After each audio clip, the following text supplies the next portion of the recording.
Ladies and gentlemen, thanks for tuning in. This is the GOATS podcast. Once again, I'm Kyle Bernard, and sitting across from me, Across a couple thousand miles, Brandon Hinton.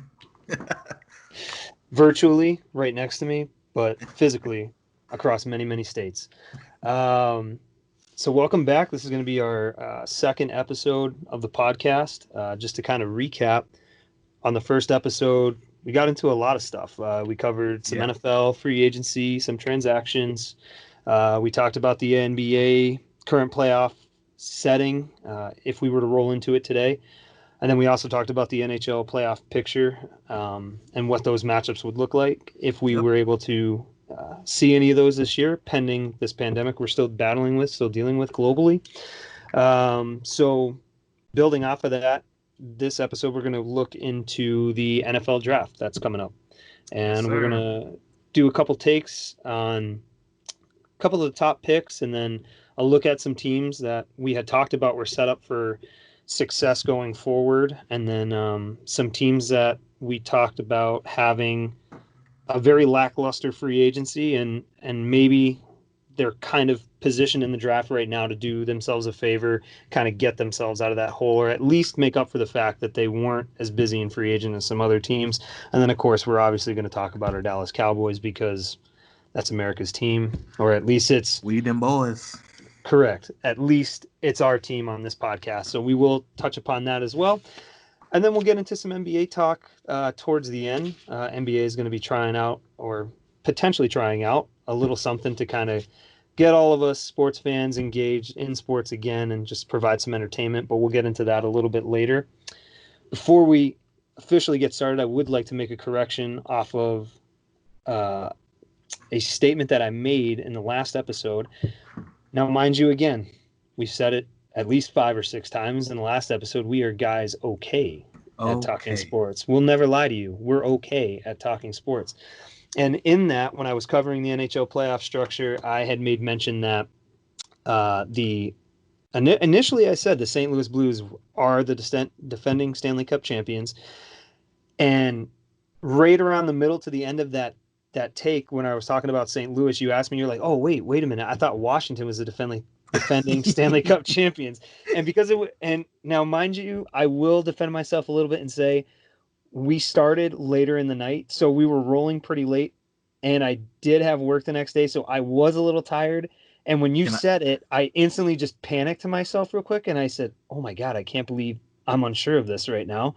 And I just switched it.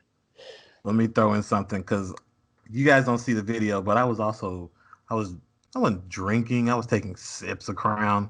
So I mean, when you put that that guy's okay, that it just turns into a okay, when you're a little sloshed. Right. I wasn't sloshed though.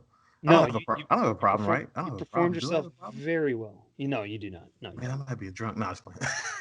So I had St. Louis initially stating that they were defending Stanley Cup champions, and then you asked me the question, and then I switched it to Washington just out of like a split second panic mode / brain fart, and then I went on saying Washington's oh my God, I can't get those words out. Defending Stanley Cup champions. There we go. Stay hot. And so I switched it. That was incorrect. The correct verbiage was St. Louis is and still are the defending Stanley Cup champions. Washington won it 2 years ago. Yeah, so there's a correction from episode 1. So there you go. The Blues. Correct. For all you St. Louis Blues fans out there, you got the cow didn't say what we messed up. Correct. Go fuck yourself. We're guys okay at talking sports. Mainly everyone that I served with at my last duty station, basically. But my bad. Hey y'all. It's okay. It's fine. I'm gonna get the text message where I get shitted on for that, but that's okay. I earned it. I owned it. I corrected it. We can move on. So, that being said, the NFL draft. Yes, sir.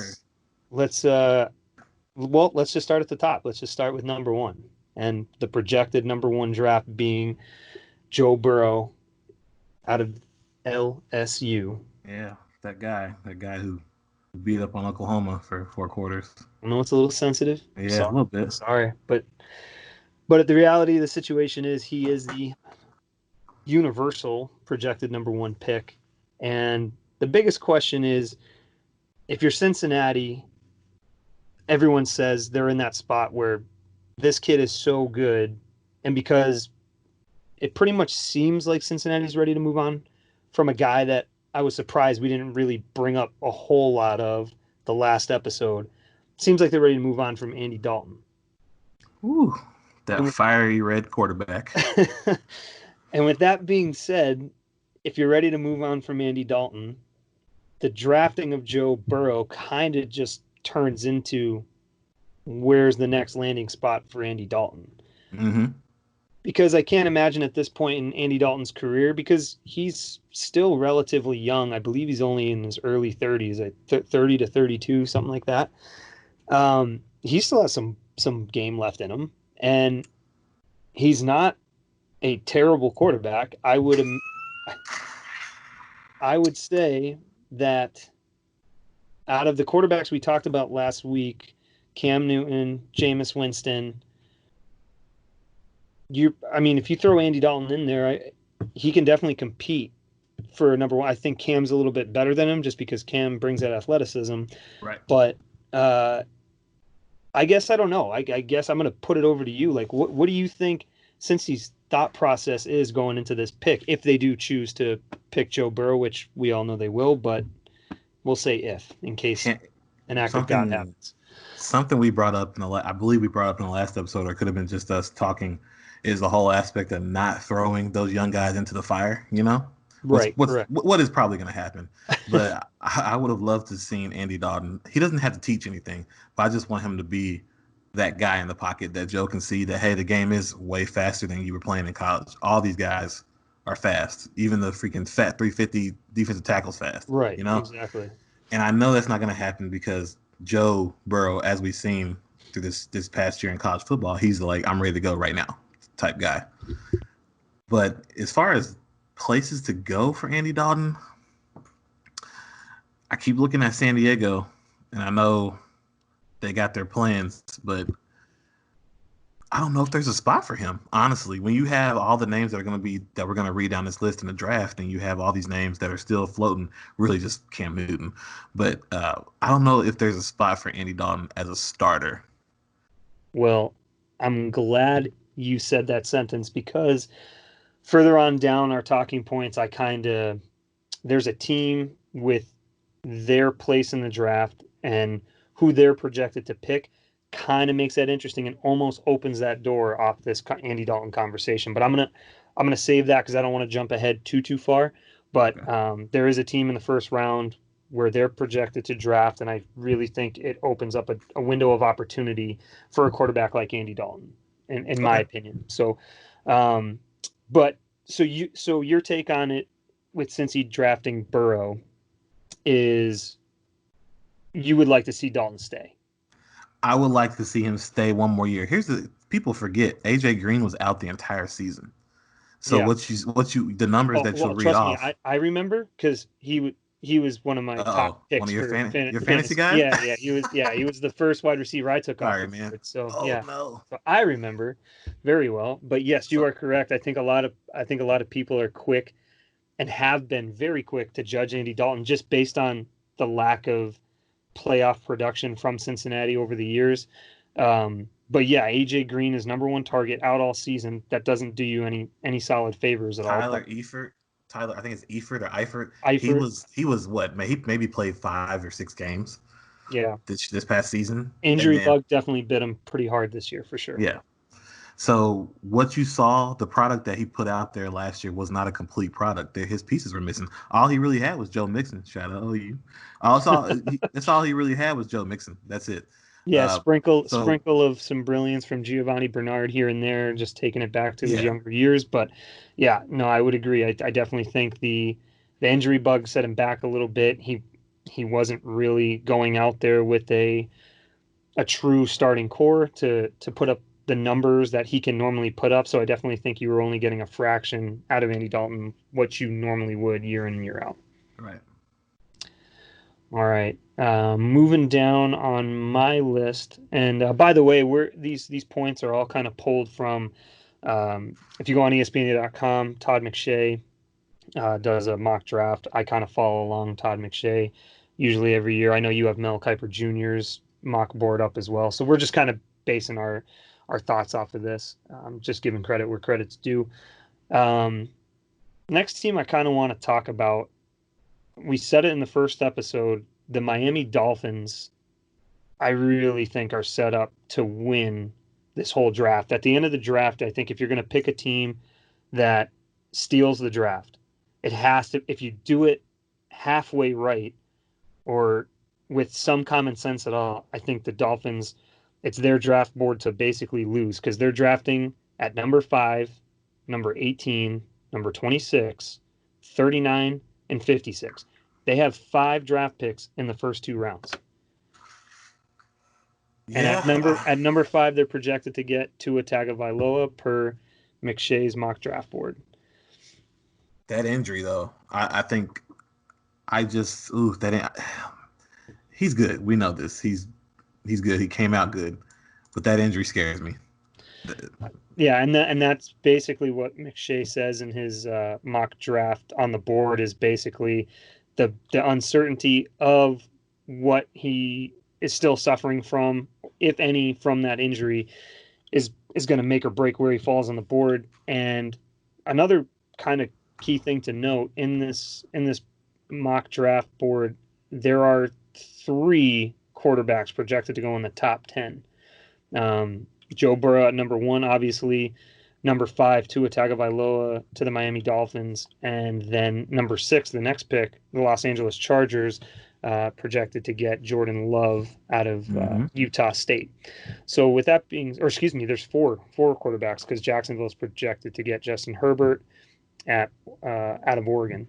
So you have 4 quarterbacks projected to go in the top 10, and with Tua's injury that we know he suffered from, but we don't know where he's at with his healing and rehab with it.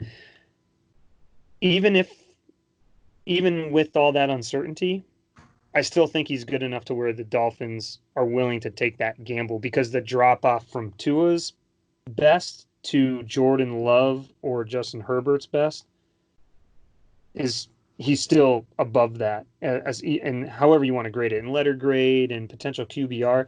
I still think because the kid is so athletic, he has the most promising upside, even if he's maybe not 100%. I mean, it still is a gamble and it's a chance, but it seems kind of, I don't want to say almost certain, but it seems pretty reasonable that Miami's going to make that gamble. Yeah, they have. It's kind of. I'm not saying they have to, but they kind of have to, don't they? I mean, you're gonna sit behind Ryan Fitzpatrick again. The only way I could say that they would be okay doing that, which would mean tanking again, is if they're guaranteed to have that number 1 pick next year and get Trevor Lawrence from Clemson. That's the only way. But that's you're talking about tanking a whole season and then telling people at the beginning of the season that you're tanking, which is just that's a bad idea. Right. But two, his upside is huge. I don't think it's Patty Mahomes type upside, but it's huge enough that he could make a big difference in that organization. I So completely agree. I mean, I think at taking him at that spot, I really don't think you're losing either way because you're kind of giving, like the saying is, you got to give the people what they want, right? And at this yeah, point, knowing who's potentially on the board to grab, the people want Tua behind center. And again, we've mentioned before how you and I are both fans of younger guys, rookie guys sitting behind a vet, learning the NFL, learning the game, learning the system in their organization. I think if you were to pick 2 people out of the projected 4 to be able to go out there and do it earlier or almost right away, it would be Tua and it would be Joe Burrow. yeah, definitely. Whew. I mean, but still, you could sprinkle a little bit of that Fitz magic on him. Let him get some of that Fitzpatrick. I don't know, freakish somehow just comes in the clutch guy, gene or whatever. It comes from the beard, which Immaculate. is why all the Miami Dolphin fans should hope and pray that that man reports to camp with that beard. He needs a gut. He needs a Freshly kegger oiled, too. freshly oiled, manicured, just glistening in the sun in spring training, in training camp, ready to go for a full 16 game season if need be. I just wanted to engulf the chin strap. You won't even know if he has a chin strap on or not. It just Yeah, I swallows mean, it up. you really can't. But anyway, I think the Dolphins are extremely set up for success because if you look further down the mock draft board, McShay has at the 18th pick the Dolphins picking up Xavier McKinney, the safety out of Alabama, and that would be interesting because they've already made Byron Jones the highest paid defensive back in the league, and they already have Xavier Howard, who's a great defensive back in his own right. Um, so to add, Excuse me. I mean, just the fact that he's coming out of Alabama, he's a workhorse of a player playing under Nick Saban. It's a great college program, um, but everything from what I've read on Xavier McKinney is that he's extremely athletic, he's extremely versatile, and seems like he would be a good fit for what the Dolphins' defensive structure already has and consists of. Anytime I see any kind of defensive player and he's from Alabama, I'm not saying it's automatic, but But you might it's just it's cash it. yeah, you should pretty much cash it. These guys, Nick Saban, I don't know what he got them drinking in there over there at Alabama, but they're smarter when they leave. They're beasts. They're literally killers, especially these defensive backs that come out of there. It's impressive because I know for the longest time, and still kind of even to this day, maybe it doesn't carry the same weight that it did, but um, it was Penn State that was referred to as linebacker U, Oh correct? yeah, yeah, Yeah. definitely. I mean, Alabama has almost become defensive U. I mean, you could just Mm-hmm. literally pick any position from Alabama on the defensive side of the ball, and these guys just come into the league almost ready to lead formations in the NFL almost right away. It's pretty impressive what they've done in Alabama the last decade or so Yeah, it's with crazy. Nick Saban. Um, Aside from the Dolphins, kind of sticking down in Florida, the Jacksonville Jaguars. They are projected to select Justin Herbert with the number 9 pick out of Oregon. So we talked in the first episode about, Nick Foles goes and leaves and heads over to Chicago. That Yeah. leaves Gardner Minshew, who came in relief of Foles when Foles got injured at the very beginning of the season. And he showed you some glimpses of promise of a guy you could put a game on his shoulders and he could deliver you to a win. But he also showed his age on the other side of that coin and maybe showed you, okay, like he has some promise, but are we willing to put all the chips on the table with him? I don't know. So if Jacksonville goes out and drafts Justin Herbert, an interesting scenario that I've thought about, and I'm going to bounce it off you to see if it makes any sense to you, or if you were the GM of Jacksonville, would you make this move? So you draft Justin Herbert with the 9th pick overall. At that point, you now have Herbert and Minshew on your roster that are really competing for a number 1. But you're not completely sold on Minshew, so you go ahead and you make a trade to get another draft pick, maybe a 3rd round pick, maybe a 4th round pick. With getting Minshew off the roster, that then opens it up, and maybe, just maybe, Cincinnati's looking to get Dalton for draft picks at that point, maybe a younger prospect, and you go ahead and trade for Andy Dalton out of Cincinnati. And now we have that scenario where you have a guy who can win you games and is a proven starter and can put up good numbers. And Andy Dalton, he's going to more than likely, I would say, beat out Justin Herbert for the starting spot. And now you start off the season with a reliable starter and then a hungry rookie who's got nothing but upside coming into the league. Right. I I like the idea. I just after and here's the issue and why this makes sense. Why your position makes sense. Your proposition, excuse me. After Tua Tagovailoa, who are these guys? Jordan Love from Utah State. He just I don't did he come out of nowhere? Because I didn't hear him at the beginning of the season. And then Justin Herbert, I think that's a good idea, but I don't think these guys they don't think like we do. We think, hey, we wanna grow. These guys, especially Jacksonville, because they thought they had their guy, with Yeah. the quarterback, 2 quarterbacks ago. I can't remember his name off the top of my head. Excuse me. So I think they're gonna go try again. They're just gonna swing again, and they're gonna. I bet you they keep them both on the roster for a healthy competition, because healthy competition, somebody's got to step up, right? It's true. I mean, iron sharpens iron is the saying, and I believe there's some truth to that. I just think for me personally, in looking at that, if you draft Justin Herbert and you keep Gardner Minshew on, are they both iron though, and are they both going to get sharper? I don't know if Herbert's caliber enough yet to really challenge Minshew for that role and really make him step up to another level. And I don't really know if Minshew is the guy you want Herbert learning from, if that makes sense. Not trying to throw any disrespect at Gardner Minshew, but when you Oh say no, his it's a wrap. when you say his name, it's not a lock for that guy's going to win a Super Bowl at some point. It's not a matter of if he's going to get you there; it's when he's going to get you there. He's just not one of those names, and who's to say he doesn't become one? But his projection at this moment isn't there, and so I just don't know if that's the tandem of quarterbacks you want to be rolling with when you're Jacksonville. Because remember, just 2 years ago, this was a team that everyone was like, "Oh, watch out for Jacksonville. Like they're going to be the surprise team. They're going to win that division. They are Right. going to punch people in the mouth come playoff times." And then they just completely deflated towards the end of the season, and it was a very quick in and out of the postseason for him. Um, so yeah, the only and I guess I'll play devil's advocate on my own scenario.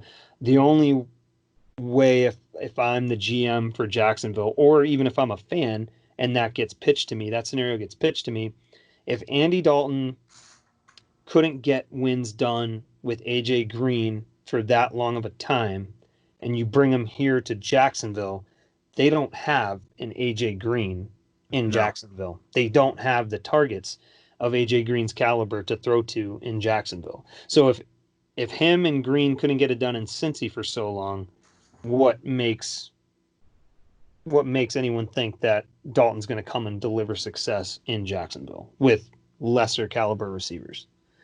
Definitely won't. Make it easy for you, bro. It's not going to happen. No, definitely won't. So I guess I just shot down my own thought, but I I would say it would probably be just less of a risk to bring Dalton in because he's been a starter in the league for so long. He has gotten to the playoffs, even though his playoff experience has been minimal. He's been there. Um, and I think it just puts a greater ceiling of potential on Justin Herbert should he get drafted by them in that position. He's just, it's, what sucks. He's just going to get thrown into the fire. Because I don't, here's Gardner Minshew's not a Shocking starter. report. All of these quarterbacks that are getting drafted in the first round are more than likely going to get thrown into the fire. And who he probably, I mean, Miami has a pretty bad situation as well as the Bengals really don't because they're gonna have all their guys back supposedly. Right. So, but for the, I mean, he's gonna get hurt a lot. he's gonna get hurt. We're not wishing it on anybody, but odds are you're probably going to see some of the bench because of an injury, which would be quite unfortunate because, I mean, again, Nick Foles going down right in the beginning of the season. I mean, you sign him to a ticket, you're excited because Nick Foles has proven that he can take teams either from the beginning of the season or the end of the season or middle of the season and just run with them with whatever system he's put in, and he's successful. You sign that guy, and what was it? Wasn't it the first game? First game of the season? First game of the season, man. Oh, man. So quite unfortunate for Jacksonville. Who knows? Hopefully with this draft, they answer some questions, they get things turned around, and things are on the up and up. But time will tell. Moving down to another team that we discussed pretty heavily in the last episode as well. And this was more at the lack of action in free agency and lack of addressing some needs that probably should have been addressed. The New York Jets. So where does Mel Kiper's board, on his board, who does he project them picking at number 11? So for this one, I actually closed out his and opened up NFL.com's. Okay. And it's their first one. They actually had CeeDee Lamb going in for the Jets out of Oklahoma, And Wow. we talked. Remember what we talked about? That we couldn't name a wide receiver. We Correct. we couldn't That name a is wide correct. receiver. So interesting you say CeeDee Lamb. So that I would imagine they have in on NFL.com's list, they have Judy going higher than 11. Okay. I would imagine so. Is that correct? Is that what you're saying? No, they No, don't. They really? have him the next pick, number 12 Okay. to the So Las Vegas Raiders. okay, so uh Sounds weird saying. Todd McShay has those picks flip flop. So he has Judy going to the Jets at number 11, and then at number 12, he has CeeDee Lamb from Oklahoma going to the Las Vegas Raiders. And it says here that it's Lamb in the first sentence. The guy says, "I feel like the debate between who is better, Lamb or Judy, is going to decide with these two picks." So, I mean, so let's just, for all intents and purposes, say because we're talking about the Jets. I mean, at this point, whether they get Judy or whether they get Lamb, I don't really think you can go wrong it's a because good pick. it's a good pick Mm-hmm. because our whole topic of discussion was Sam Darnold, that poor kid, has no primary targets to throw to and no one consistent enough to throw the ball to. Any of these two guys, Judy or Lamb, is going to give him that surefire, this is my guy. This is the guy that I can count on. I feel more so wide receivers are turning into that position where they're getting thrown into the fire, but this just seems to be a position where these guys handle it. They can just go out there and just run their routes. And I mean they're coming, these young rookies that are coming into the league as wide receivers, they are making plays Yeah. quicker than we see quarterbacks making plays. And I understand that it's more dare I say the word dynamic of a position in the sense where the quarterback, you have to know everything, the whole system in and out. You can make the argument that the wide receiver just needs to know which route he needs to run and when he's supposed to pick up a block assignment here or there. But I'm becoming more impressed with rookie wide receivers that step into the league because these guys are just making insane plays and seeing Judy from Alabama and Lamb out of Oklahoma, both these guys were just consistent highlight reels the whole entire season. So I will say, from what I've seen, Jerry Judy is the better route runner. CeeDee Lamb is the better yards after catch. Okay. And they both, their catch radiuses are both very nice. I mean, very nice is a bad word. I would say uh, galactic. Okay. Catch radius is galactic. Just You know, almost so unfathomable. yeah, so you don't have to worry about that. It really is just, what do you pick your poison? What do you Right. want? You Okay. and I would look at the quarterbacks and as far as, I think Amari Cooper was a good route runner when he was with the Raiders. Granted, he had his issues. I think the Raiders should pick CeeDee Lamb. And I think Sam Darnold would be great with somebody who runs their routes. I mean, with Jerry Judy is a perfectionist with running routes, and I think that would I, help Sam Darnold out a lot.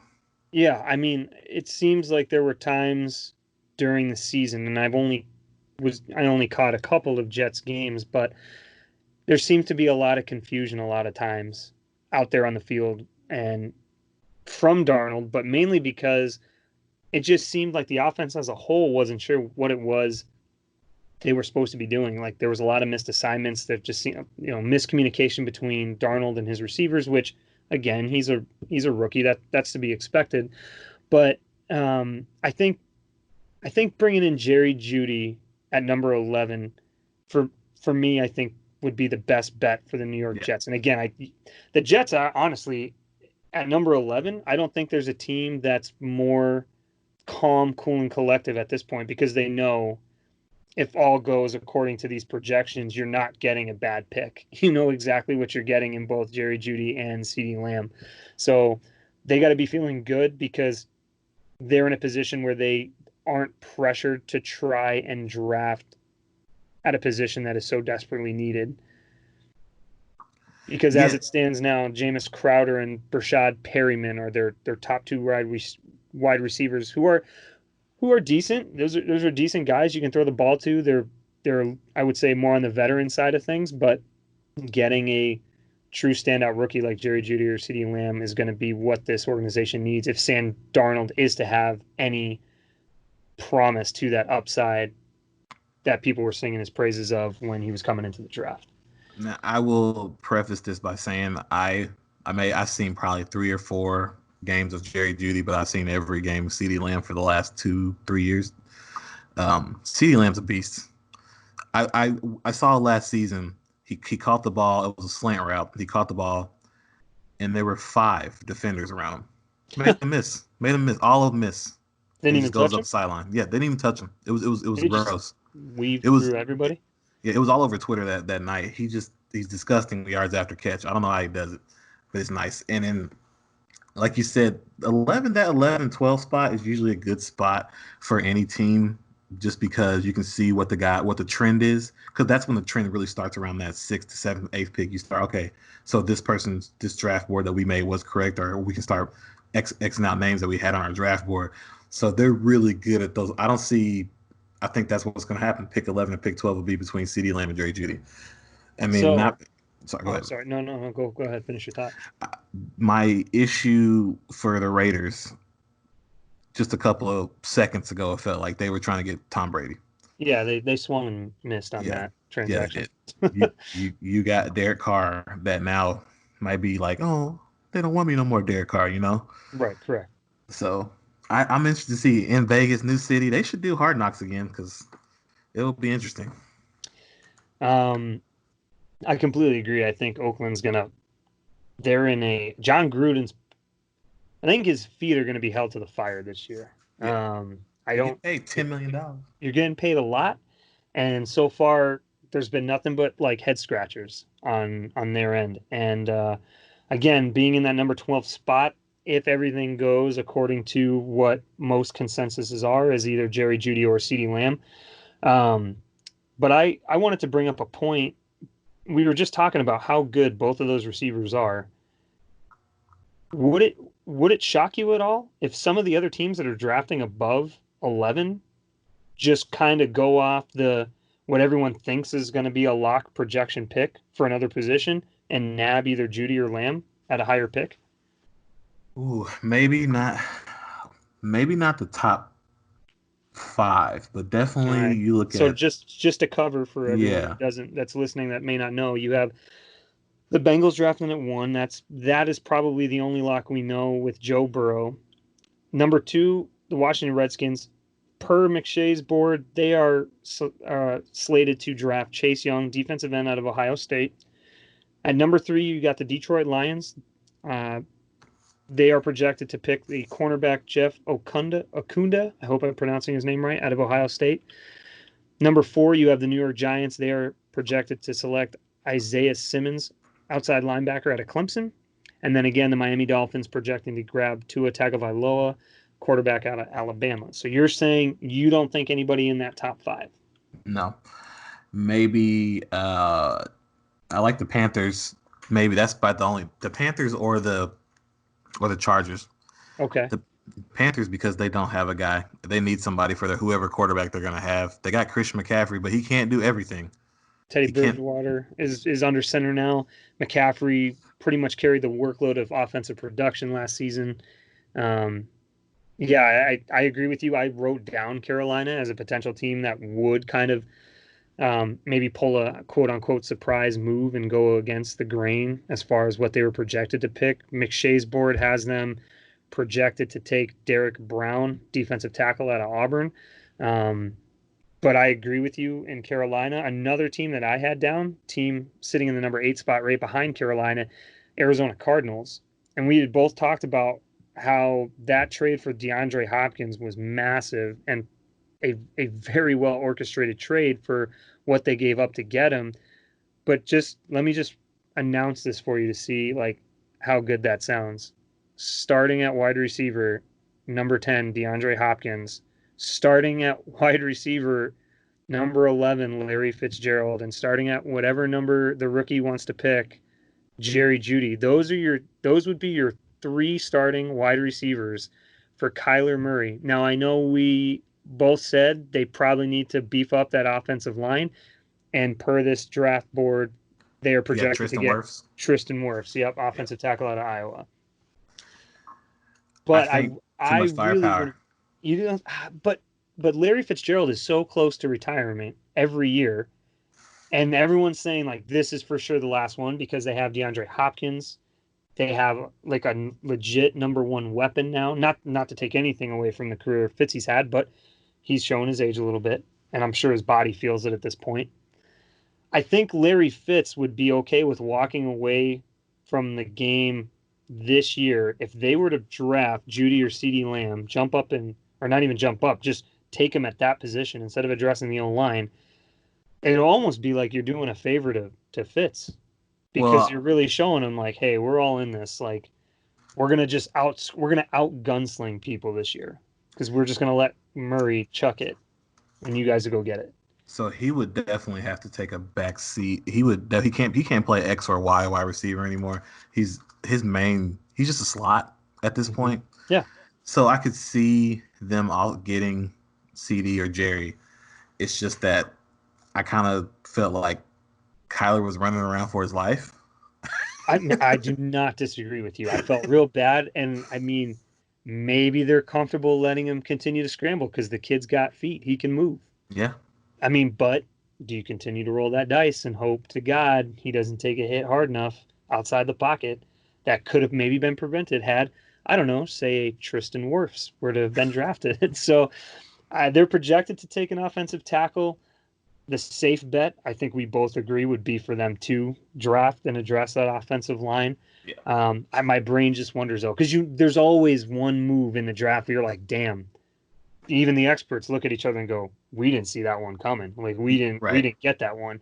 And I just think that would be a position to do it because both Judy and Lamb are so incredibly gifted and talented um, that I wouldn't be surprised if one of their names crept up higher on the boards. So that's just me. Yeah, let's talk about the Cowboys. So we have said ad nauseum how badly the backfield of the Dallas Cowboys needs to get addressed.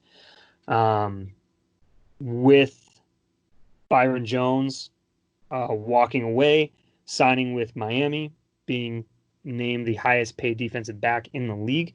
Um, Even with Byron Jones on the roster, it needed to be addressed. There was still room for improvement.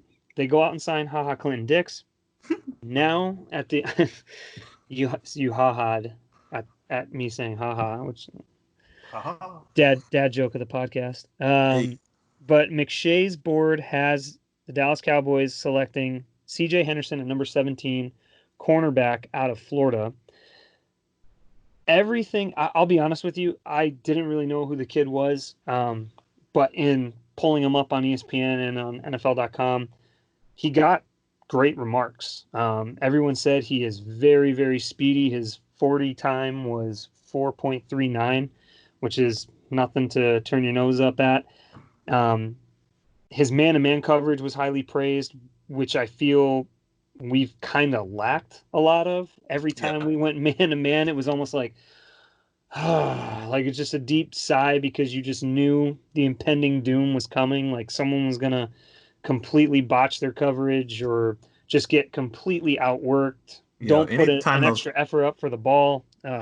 Anytime those corners got in the press, I got nervous. Anytime anytime they got real close to the wide receivers on a press coverage, I'm like, crap. You're like, man, 3 steps and this dude's already got him beat. Yep. Easy. Um, but I think the biggest takeaway for me in feeling safe about this pick is everywhere I looked up, it says he is projected to start extremely early in his career. Now, I don't know if that means, 6 games into the season, halfway. I don't know what is constituted as early. I would say probably within the first 3 to 5 weeks, if not week one. But he had nothing but high praise behind his name. So that makes me feel a little bit better to at least see the Cowboys tied to a defensive back in the first round. So your thoughts on possibly getting I CJ can't Henderson? remember. Was he a first round pick, Chidobe Awuzie? I can't remember if he was a first round pick. I know Xavier was whatnot, I believe not, but it's something that I'm not gonna say they continue to swing and miss, but they've already struck out once. Not struck out, they got one strike. So they need the CJ Henderson to be there, and unfortunately, I know the quarterback's a different position, but they need him in the fire ASAP because the loss of Byron is going to be felt throughout the starting 11, no matter who it is. For sure. I will say though, and just to follow up with you, Awuzie was a second round pick back in 2017. He was 60th overall, so he was a second rounder. Okay, late Um, second. So. I will say though, one player in our backfield that I was very surprised with, and someone who's elevated his game little by little over the years, is Hinton. Or excuse me, Yeah, I excuse mean, me, Heath. Sorry. Oh God. Your names are too much alike. You're my boy. I know you play defensive back. That's where my mind was on that. But um, Heath has been someone that has stepped his role up, and I think he was even wearing the C last year, yeah. one of them. And he stepped up and made some pretty impressive playmaking stops when they mattered most. And I want to say he had a couple of picks last year as well. Um, but he seems to be, out of everyone who's left in our defensive back, he's the more reliable one that's back there kind of governing things. And hopefully he can continue to be a little more of a staple presence in that backfield for us.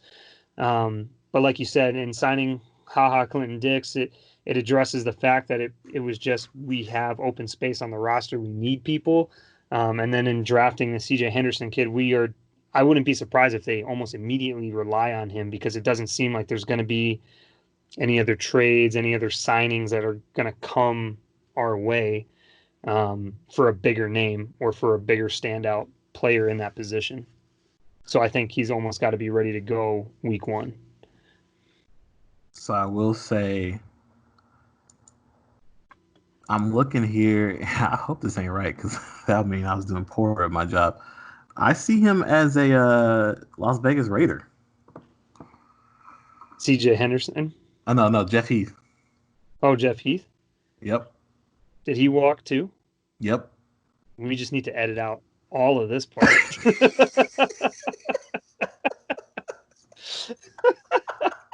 when, when, when did that happen? When did that happen?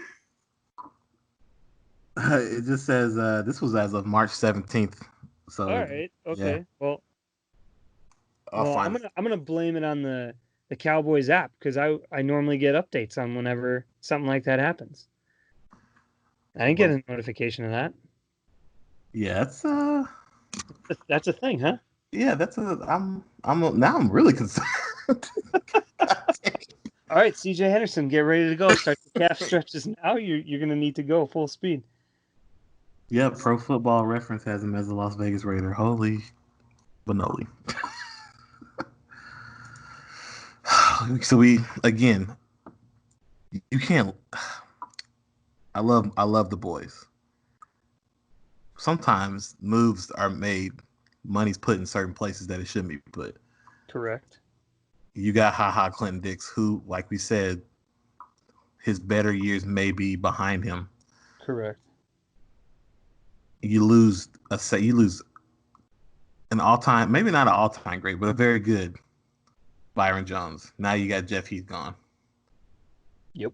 What are you doing? You could have at least kept one of those. That would have helped. Yeah. I mean, it's still. So here's the thing. Even if CJ Henderson, say he does fall to the Cowboys and the Cowboys do take him at 17, even if he ends up having tremendous upside, kid can only be on one side of the field. Yeah.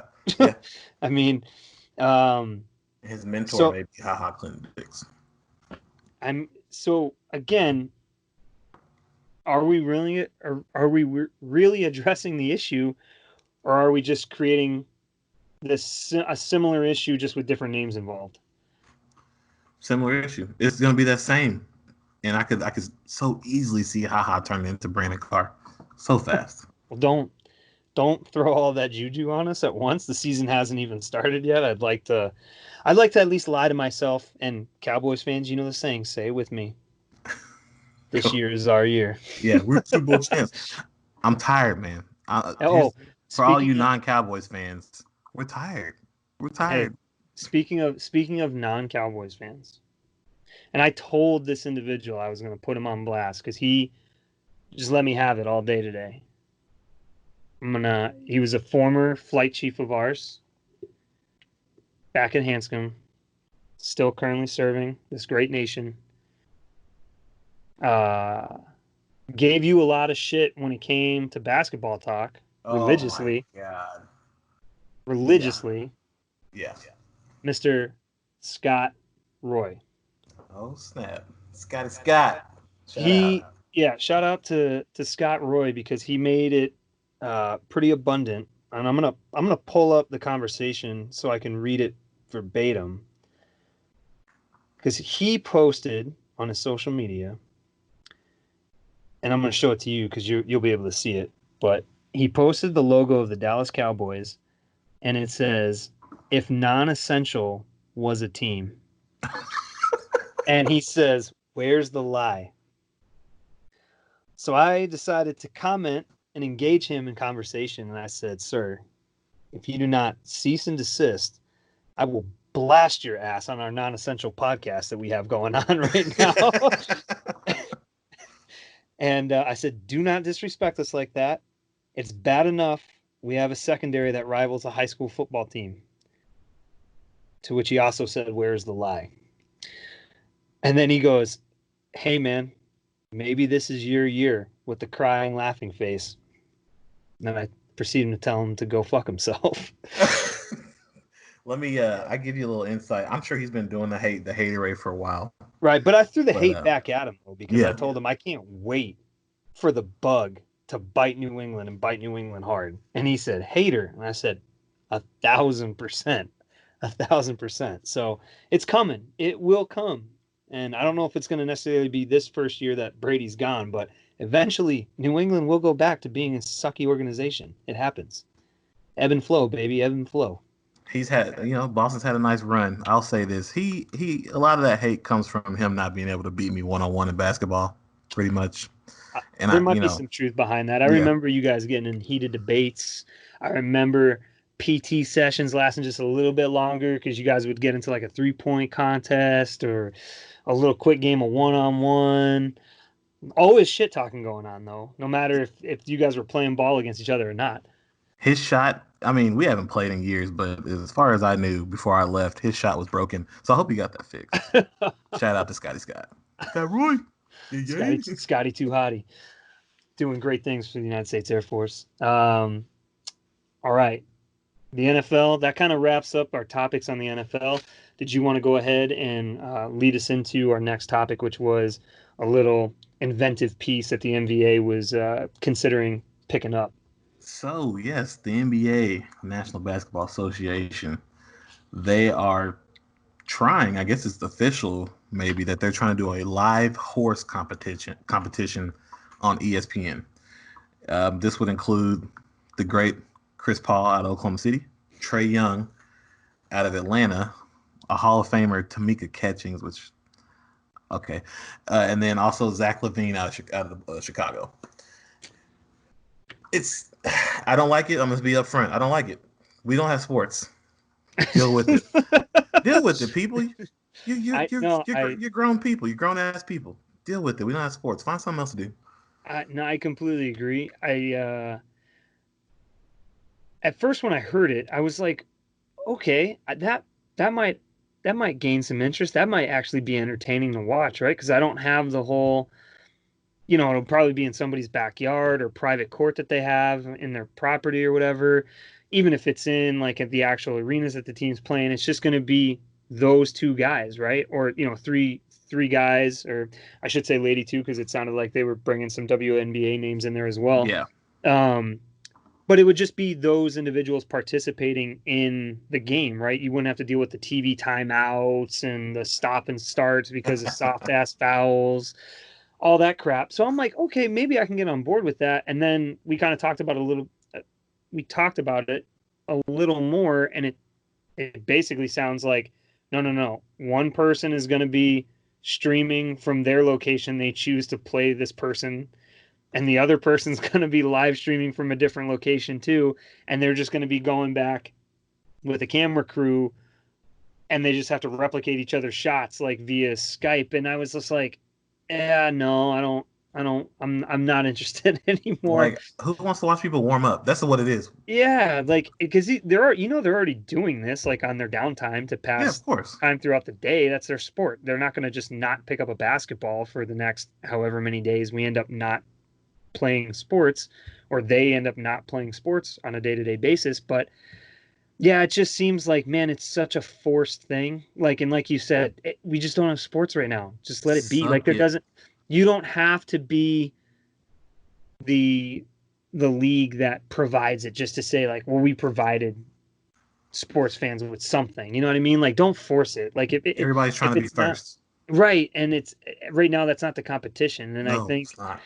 I think I'm with you, man. I don't feel like there's a need for it. There's a need and a want to get back to normalcy, and that's just with life, period. Yeah, But don't force this. Like, because what's going to happen is you're going to put it out and people are going to be disappointed. People are going to complain.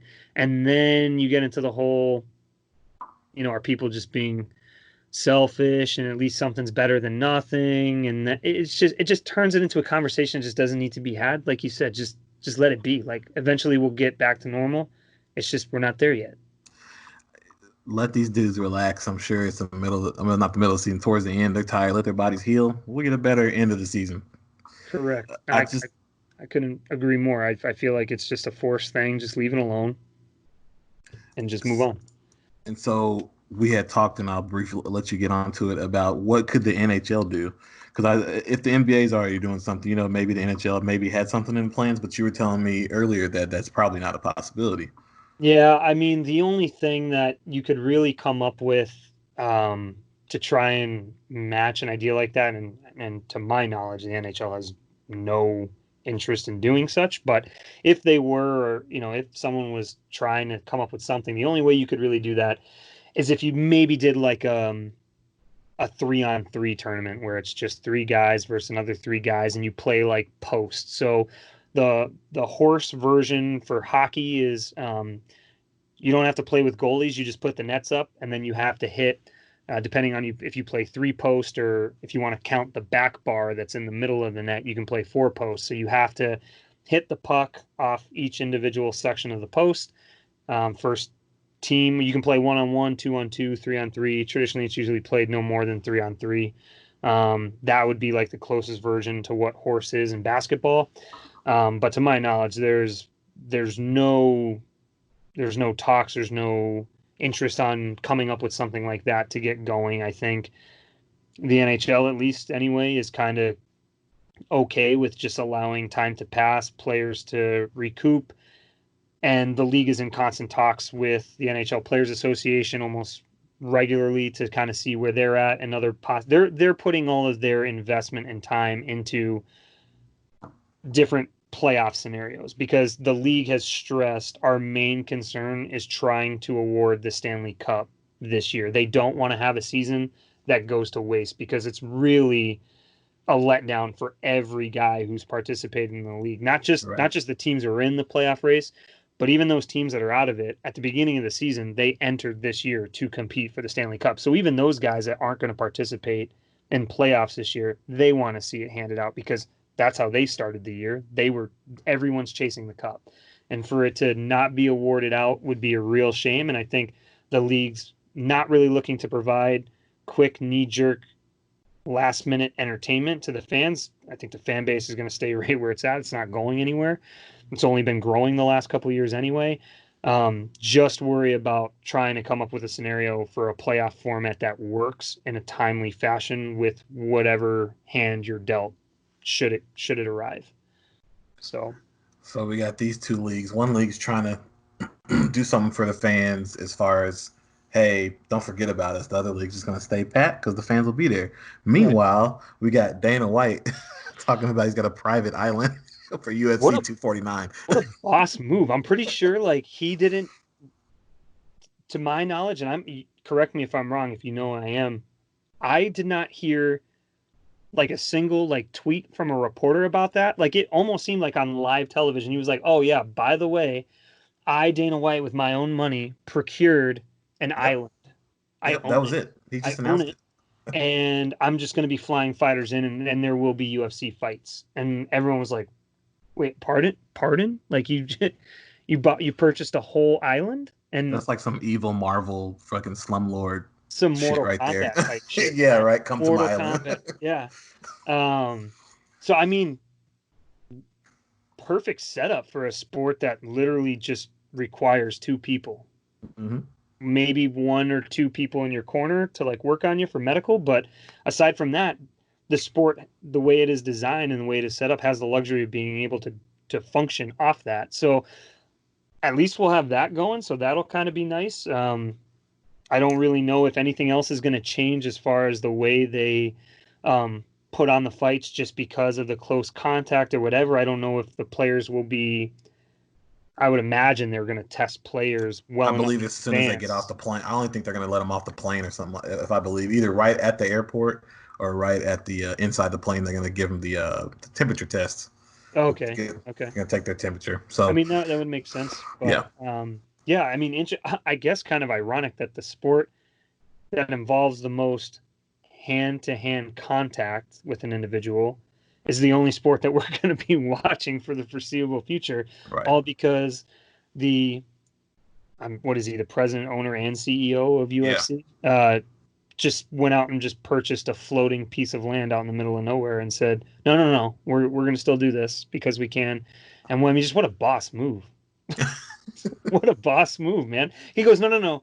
I'm okay with all these other leagues and sports organizations missing out on money. Sucks to suck, but I have enough money where I can still make money because I'm going to purchase an island, and our sport's not going to stop. So, I mean, kudos, tip of the cap to him. Smart. Like I said, I'm interested to see how long before maybe like some type of intervention happens where the first person before they get off the plane tests positive and then somebody on the island contracts it and then they have to like shut it down or whatever. I mean, you hope and then they it don't. becomes Dead Island, the video game. Right. Yeah, exactly. Far Cry or Yeah, something so like that.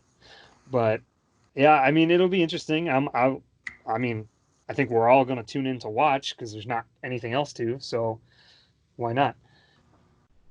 so we should segue that into he would on a regular day he would get a My Wingman, but because Regular there's day. more Correct. important things going on, Correct. um, should I explain what my wingman is, or you think they got it the first time?